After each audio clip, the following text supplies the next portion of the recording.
Hello, Namaskar, Vanakkam. In this video, as the thumbnail suggests, we are going to do the second scene of Macbeth Act 3.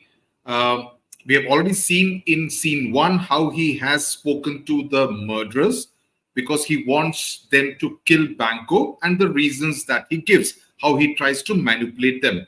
In this scene, we see his interaction with Lady Macbeth ahead of the grand feast that the couple is hosting.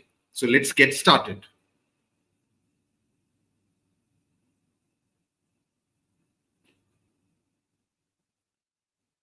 Okay, so this takes place at the palace of the Macbeths, and we see Lady Macbeth entering with a servant. As is the norm, this will be a detailed word by word, line by line explanation. So what I expect from you is to take down notes as I explain. Also, because this would help you later on when you are dealing with the questions and answers.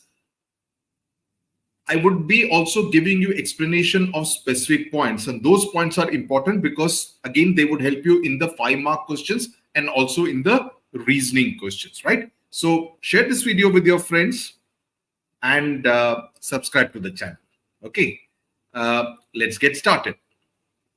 Lady Macbeth says, has Banquo left the court? Gone from the court means has he left the court? Left the court. Servant says, yes, ma'am, but returns again tonight. But he will return tonight. Who? Banquo. Lady Macbeth says, say to the king, I would attend his leisure for a few words. Now, this is extremely formal kind of language. Also, perhaps because Lady Macbeth is now the Queen of Scotland. So obviously, she wants to maintain that kind of decorum and dignity, even in the manner of speaking, and especially when she's conveying a message to her husband, the King of Scotland, through the servant. So she says that go and tell the king that I want to speak to him when he has a moment, for a few words, when he has a moment, whenever he is free. Now, attend his leisure means that she's willing to wait for the time of Macbeth's convenience. Whenever it is convenient to Macbeth, that he would be able to give some time to Lady Macbeth to listen to what she has to say. For a few words indicates that she needs to speak to him only for a short while and that the meeting will be very brief. Okay. Servant says, I will, and exits. Now Lady Macbeth is speaking to herself before Macbeth enters. So she says that not has had all is spent where our desire is got without content. Now she says that nothing has been gained. Nothing not had means nothing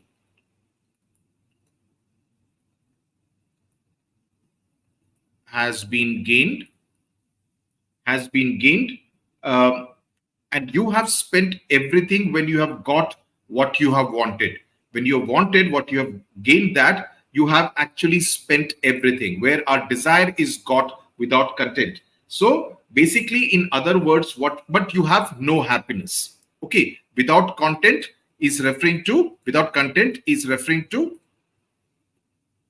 contentment. Without happiness is what she's referring to. What she says, in other words, is that when you get what you want, listen to this carefully. When you get what you want, because it's a complicated turn of phrase, when you get what you want, but have no peace of mind, when you have no happiness, then you have got nothing and spent everything. That is, you have got what you want, but in return, you do not get the happiness and peace of mind. That means that you have actually spent everything, but got nothing. So that's how she's interpreting. And there is a huge difference between the Lady Macbeth we saw in Act 2 scenes and in this scene in Act 3. There is a huge difference that we are seeing. Then she says, I'll explain this to you further. It is safer to be that which we destroy than by destruction dwell in doubtful joy. That it is safer means it is better. It is better to be the person who we murdered. Who? Duncan. It is better to be the person who we murdered than be the killer, and live with doubt and anxiety. Okay, you are living in doubtful joy. This is a good key phrase. that you are living in doubtful joy, which means you are living along with anxiety and doubt, um, by having been the killer. So it's much better to have been the person who was killed than be the killer and then to be living in doubt and anxiety. Now, these lines essentially reflect what? And this is what I meant, that I will keep giving you explanations, deeper explanations. That these lines reflect the hollowness of the achievement that the Macbeths have had. And that's what is being articulated by Lady Macbeth at this point in time. She's talking about the hollowness of that triumph, of that victory, of that achievement, because it has got her no true satisfaction. Not is an old time, it's an archaic English word. Okay, it's an old style English word, which means nothing. Spent means all resources have been spent, all is spent, but nothing has been gained. It is safer to be that which we destroy is a very shocking statement. Coming from Lady Macbeth, we saw her as a very fierce and ambitious kind of a person in the second act. But now for her to say that it is safer to be, that it is better that we had been the person who was killed than to be the killer and live in doubt and anxiety, because doubtful joy is a happiness which is very uncertain. There is a sense of anxiety and uncertainty and doubt which is associated with this kind of doubtful joy. So through these lines, what we are coming to know is that Lady Macbeth's temperament, her mindset, is actually gradually changing. It is in sharp contrast, as I said, to Act 2, and now she seems to be clearly disillusioned. Okay, she seems to be clearly disillusioned. Though the Macbeths have achieved the crown, they have become the king and queen of Scotland, it has not brought them any kind of peace and security. We already saw that in scene 1, where Macbeth is plagued by fear and anxiety about what Banquo could do to him later. So this kind of, in a sense, foreshadows the emotional turmoil. That's what we are seeing, the emotional turmoil. They have got the physical comfort of and the stature of being the king and queen of Scotland, but they are plagued by emotional turmoil, and that is what reduces them to complete mental wrecks by the end of the play. I hope this is clear. Macbeth enters at that point in time. How now, my lord? Why do you keep alone? So she now addresses her husband. So she says, how are you, my lord? What is going on? Okay, how now means what is going on? How are you? What is going on? Why do you keep alone of sorriest fancies your companions making, using those thoughts which should indeed have died, with them they think on? So she says, why do you keep to yourself only sad and gloomy thoughts? Sorriest fancies means sad and gloomy thoughts. Okay, for company. You're having only sorry things to think for company. Okay, so these thoughts, she says, should actually have died. Using those thoughts, actually they should have died along with the men that you are thinking about. Okay, you should not think about things that you cannot cure. Remedy means cure. You should not think about things which cannot be cured. What is done is done. Now this again is an important key phrase. What is done is done. So she says that there is really no point in thinking about things which you cannot do anything about. So why do you keep these very sorry and gloomy thoughts for company? Macbeth says, and this is the first of the reptile imagery that Macbeth is using in this particular scene. Now, please note that she is using sorriest fancies, and that suggests weakening of her resolve. That her resolve, her firmness of her mind is actually weakening of her resolve, which we saw in Act 2, the ruthless resolve that we saw in Act 2. The beginning of Lady Macbeth experiencing fear, experiencing remorse, experiencing guilt is actually starting now. And this is showing some kind of an internal struggle which is taking place within Lady Macbeth's mind. Macbeth says, we have scotched the snake. Okay, we have only slashed the snake, but not killed it. Scotched means slashed the snake. We have kind of hurt the snake, but we have not killed it. She will close and be herself while our poor Malice remains in danger of her former tooth. So he says that the snake will actually heal itself and we will be once again threatened by its fangs. The fangs of the snake is referring to it as former tooth. So he says that the snake will actually heal and come back to its original self while and once again threaten us. So we will be in danger of the fangs of the snake. But let the frame of things disjoin. Both the worlds suffer. And he says that both heaven and earth, both the worlds, referring to heaven and earth, they will suffer before we can actually eat our meals, before we eat our meals in fear or spend the night troubled by nightmares, before we eat our meal in fear and sleep in the affliction of these terrible dreams, with all kinds of nightmares plaguing their sleep. So he says that it is better in the night. Okay. It is better be with the dead. So he says it is better to be dead like the person we sent to eternal peace, referring to Duncan, right? We sent Duncan to eternal peace. It's better to him be like him.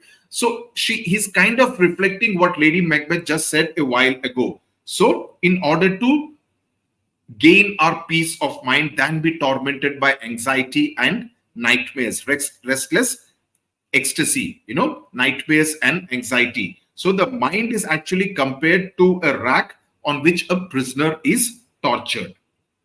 So he says that this is kind of revealing Macbeth's fear and desperation even more than what we saw in Act 3, Scene 1. So he's comparing Banquo to a snake who represents, and because it's a snake, probably that's the reason why he has used the feminine gender. So he's comparing Banquo to a snake who represents a danger to his position and by extension, the Lady Macbeth's position. And close could be the fear. Remains, she will close. Close is the fear that Banquo will heal from the assassination attempt that is going to be made on him and continue to be a threat to him. So he's not very sure that everything will be carried out properly. So he's having that sense of anxiety. Former tooth refers to Banquo's ability to hurt him, to expose him, because Banquo is the only one who knows of Macbeth's tryst meeting with the three weird sisters. And that is similar to the bite of a snake.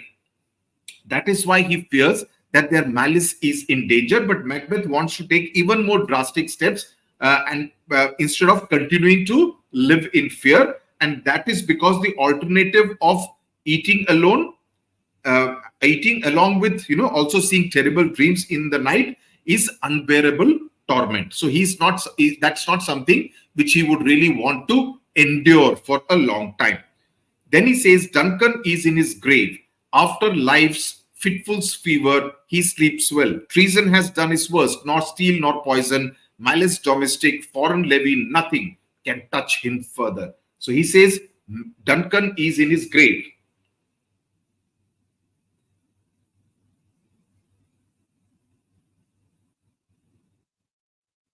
He says, Duncan is in his grave, where Duncan is no longer troubled. He's in his grave, and life's fitful fever, after life's fitful fever, he sleeps well. So he says he's no longer troubled by life's troubles. He doesn't have any tensions anymore now. So he's comparing the troubles to a fitful fever, which is an extreme form of fever, like malaria. So he says we have already done the worst we could do because of our betrayal. Okay, because of our betrayal. Treason means betrayal, dhoka. We have already done our worst. Betrayal has done its worst. And at this point in time, nothing can hurt Duncan any further. Weapons cannot hurt him. Okay, steel means weapons. Weapons cannot hurt him. Poison cannot hurt him. Not malice domestic means rebellion, revolt. Foreign levy, referring to invasion by any foreign enemy. Nothing can touch him now. So he's away from all this. So in that sense, it's very strange that Macbeth is feeling just like Lady Macbeth, that the person who died is actually better off, because I am now living in torment, anxiety, and fear. Whereas the person who we killed, he's in a position where nothing, he's in a state where nothing can touch or trouble him. So that is the contrast, and you can see what is happening to Macbeth's state of mind. He's no longer ambitious. There is no longer any happiness in him. He's just very, very tormented. Lady Macbeth says, "Come on, gentle my lord, sleek over your rugged looks, be bright and jovial among your guests tonight." So now, when she sees that he's sinking in a way, he's fearful, so she tries to cheer him on. So she says, "Come on, relax, my lord." Gentle my lord means relax, my lord. Sleek over your rugged looks. So she says, put on a happy face. Sleek over means cover it up, put a mask, put over a happy face over your rugged looks means over your troubled looks. Be bright and jovial means joyful, happy among your guests tonight, because they're hosting the feast in the night. So shall I love, and so I pray be you. So he says it's exactly what I will do, and that's precisely what I want you to do as well. And he says, let your remembrance apply to Banquo, that I want you to pay special attention to Banquo. Now, he's obviously plotting that he would be killed even before he comes back to the castle, but he does not reveal that in so much of detail to Lady Macbeth. And he says that please pay attention to Banquo, look at him, present him eminence, means look at him, care closely, okay, both, and pay special attention to him, both with eye and tongue. That is, speak to him in such a way, unsafe the while, that he feels important, that we must lave our honors in these flattering streams and make our faces visitors to our hearts, disguising what they are. Ironically, this is what Lady Macbeth had kind of advised Macbeth in Act 2, if you recall. So he says that look at him, referring to the eye, and speak to him, the tongue. Okay, so these two words being important. Okay, in a way that Banquo feels important. We are unsafe. We are unsafe as long as we have to still continue to flatter him. If we have to continue to flatter him, that means we are still feeling unsafe with Banquo being around, while hiding our true feelings behind a friendly face. Wizards means masks, okay, that which are disguising our true feelings. Now, wizards to our hearts. This is the use of a metaphor by Macbeth. So, wizards means mask. So, he's talking about wearing a friendly mask in order to hide their true feelings of guilt, also of ambition, also of any kind of anxiety and fear. Lave our honors. Lave our honors is also a metaphor. Lave means to wash away, while honors is about their reputation. Okay, so washing away their reputation. So flattering streams that he's talking about are the false compliments and the very insincere kind of behavior that they must use in the presence of everyone, especially Banquo at the feast. So they have to taint their good reputation with flattery. That is, that's the dikhawa. That is the outward wizard, the mask that they will have to wear in order to cover up on what they are actually feeling. So Lady Macbeth says, you must stop thinking about all this. Macbeth says, oh, full of scorpions. So this is the second reptile imagery. First one was snake. This one is about the scorpion. So he says, oh, my mind is full of scorpions. Full of scorpions is my mind. Use of inversion, dear wife. Thou knowest that Banquo and his Fleance leave. He says that you are aware that Banquo and his son Fleance are still alive. Lady Macbeth says, but in them nature's copy is not eternal. But she says, but they will not live forever. Means to say that they will be killed. So she seems to be aware of what Macbeth is plotting to do with Banquo and Fleance. Okay, so nature's copy refers to humans as creations of nature. Okay, eternal means everlasting. So she means to say that their lives are not eternal. That is, Banquo and Fleance are not eternal. Okay, they will have to die one day. So she's implying that they can be killed and presents it as a solution to Macbeth's worries about the threat to his position as the King of Scotland. So this line shows that both husband and wife kind of think alike. The reptile imagery, as I said, is important because both scorpions and snakes obviously known to be poisonous creatures.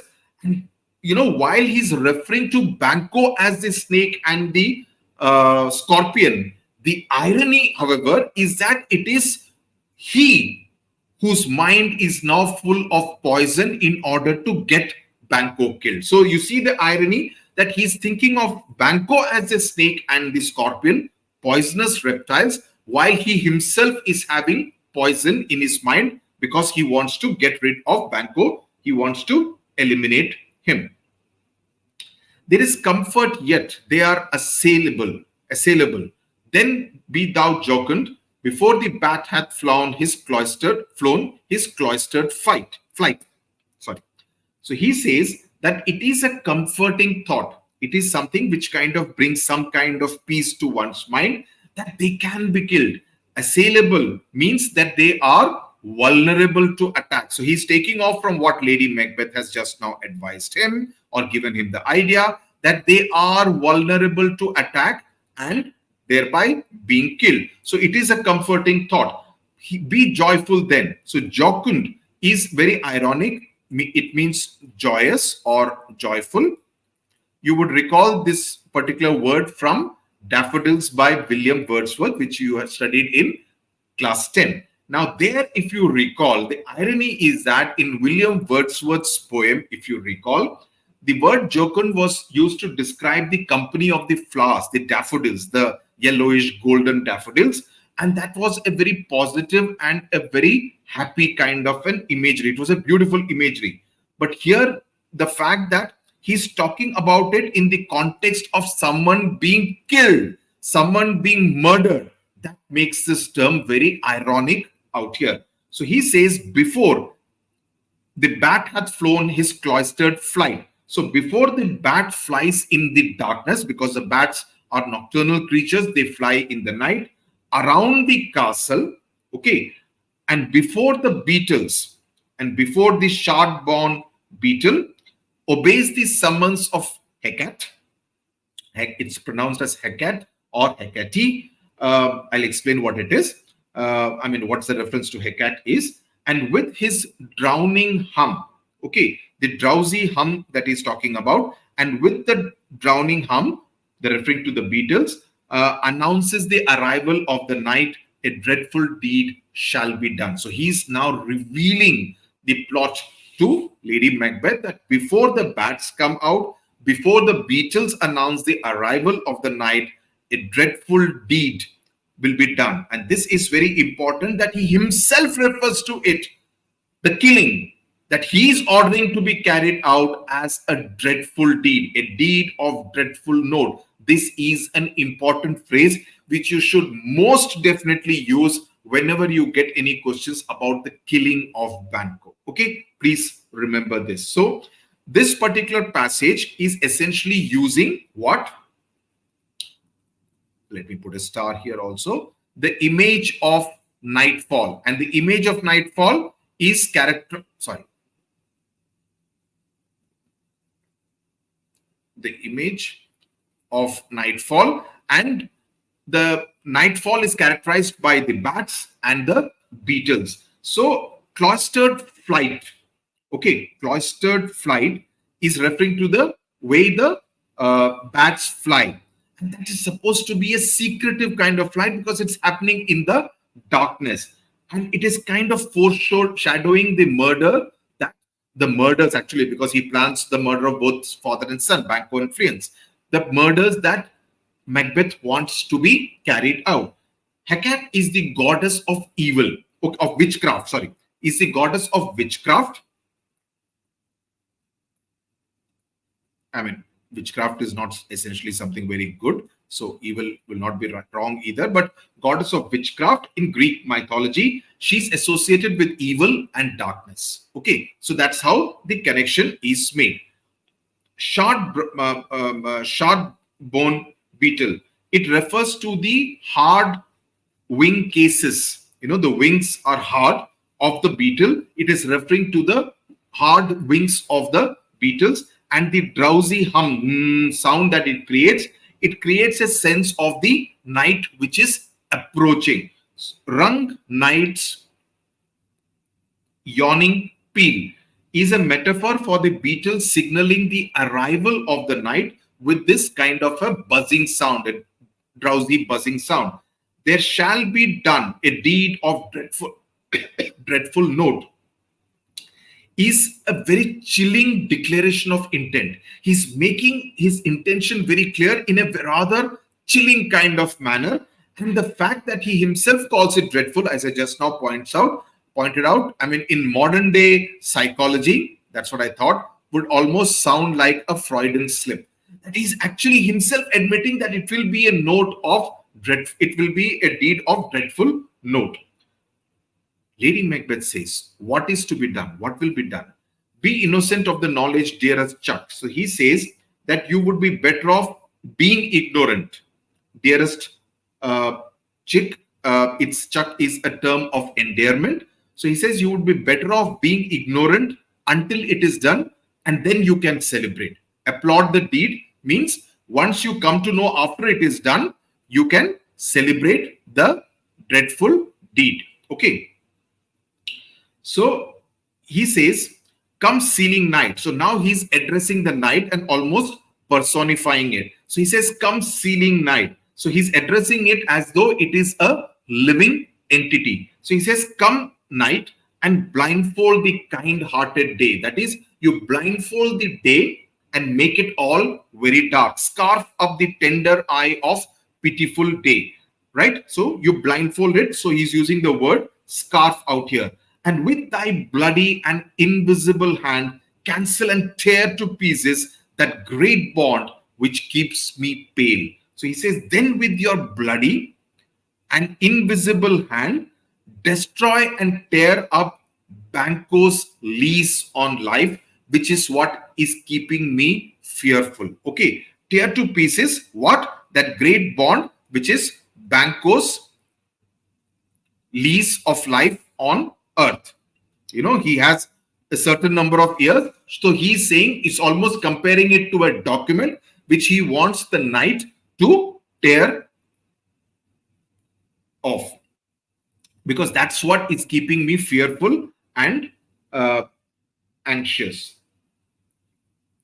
So come shows that he wants because he uses the word come, it shows that he's very anxious that the night should come faster. Okay, he wants it to arrive quickly. Sealing suggests that the night will hide their evil deeds. Sealing is something which kind of covers it. So that the night will cover the evil deed that Macbeth is going to, has asked the murderers to carry out, acting as a cover-up. Day is personified. Now this is important. The tender eye of pitiful day. So day is shown and spoken of as being tender. He wants the tenderness to be covered up. So it shows the very evil persona of Macbeth right now, right? So he's saying that day is personified as having a tender, means a gentle kind of eye, which will be covered up by the night, which will scarf it up, which means it will blindfold it, blind it. Scarf means, as you know, a cloth which is used to kind of cover the eyes in order to block your vision. Pitiful means that that Macbeth sees the daylight, which is tender, and this is important, as an obstacle to the deed that he is going to carry out. He sees the daylight as a tender thing, but it is an obstacle. It is a hurdle to what he is going to do. So bond could also refer to Banquo's lease of life. It could also refer to the prophecy by which the fate has bound itself to give the throne to Banquo's children, descendants. Okay, so that was also something he could be referring to. One, the lease of life. The other could be the fact that fate has ordained, according to, because he believes what the witches have said, that fate has ordained that the throne will pass on, the crown will pass on to Banquo's descendants. So he wants that bond to be torn to pieces, tear to pieces that great bond. Then he says to himself, light thickens and the crow makes wing to the rooky wood. So he says the sky is getting dark and the crow is returning to the woods. Okay, it is making wing means it is returning to the woods. Rookie is a resort of crows, where the crows live. Okay. Yeah. The gentle creatures, good things of day begin to droop and drowse, while night's black agents to their praise do rouse. So he says, it's almost rhyming the way he's speaking. Drowse, rouse, still, ill. So you see there is a sense of rhyming that he's having. So he says the gentle creatures of the day are falling asleep, while night's predators, the black agents, he's talking about the predators, okay, are waking up to look for their prey, to be hunting. Okay, so for him also, the murderers are like the creatures of the night, okay, who are going to go hunting for their prey, which is Banquo and Fleance.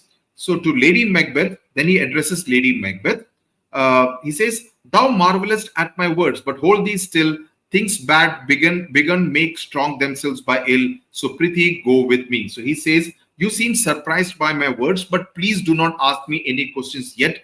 Please hold thee still. Control yourself. He says, please control yourself. You seem very surprised at my words, but do not ask any questions. Hold thee still. Things bad begun make strong themselves by ill, because things that are achieved through bad deeds can only grow stronger through bad deeds. Yet another indication that, what he did was bad, but they can become stronger only if we continue to do more bad deeds. So please go with me means come with me. Okay. So this is another indication of what he actually thinks of what the couple has done so far.